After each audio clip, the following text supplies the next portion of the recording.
కేంద్రానికి కూడా లెటర్ రాస్తా, టైం ఎక్స్టెండ్ చేయమంట.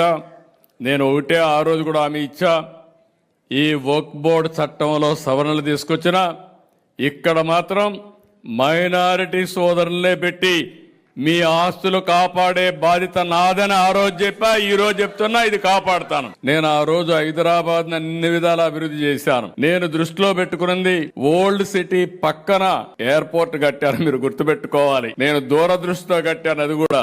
అదే మరి ఒక ఔటర్ రింగ్ రోడ్ వేస్తే ఈ రోజు మీరు చూస్తే హైదరాబాద్ లో ఉండే ముస్లింస్ అంతా బ్రహ్మాండంగా కోటీశ్వరులు లక్షాధికారులు అయ్యారంటే అది ఆ రోజు నేను చేసిన పని అని చెప్పి నేను మీకు తెలియజేస్తున్నా. నేను ఎప్పుడూ ఒకటి చెప్పేవాడిని, హైదరాబాద్ కి ఎవరు వచ్చినా నేరుగా పోయి ఓల్డ్ సిటీలో షాపింగ్ చేసే విధంగా పెరల్స్ ని ప్రమోట్ చేసింది కూడా తెలుగుదేశం పార్టీ. హైదరాబాద్ బిర్యానీని కూడా ప్రమోట్ చేశాం. ప్రపంచం మొత్తం హైదరాబాద్ బిర్యానీ అంటే దానికి ఒక ఛామ్ క్రియేట్ చేసే పరిస్థితికి వచ్చామంటే, ఇంకొక పక్క ఆ రోజు ప్యాలెస్ ఉంటే, పలక్నమా ప్యాలెస్ ఉంటే నిజాం సంస్కృతిని కాపాడడానికి ఒక బ్రహ్మాండమైన హోటల్ పెట్టి దాన్ని కూడా పరిరక్షించామని చెప్పి కూడా నేను మీకు తెలియజేస్తాను. ఒకటి రెండు కాదు, నేను వారసత్వాన్ని కాపాడడం కోసం అన్ని విధాల ప్రయత్నం చేశాం.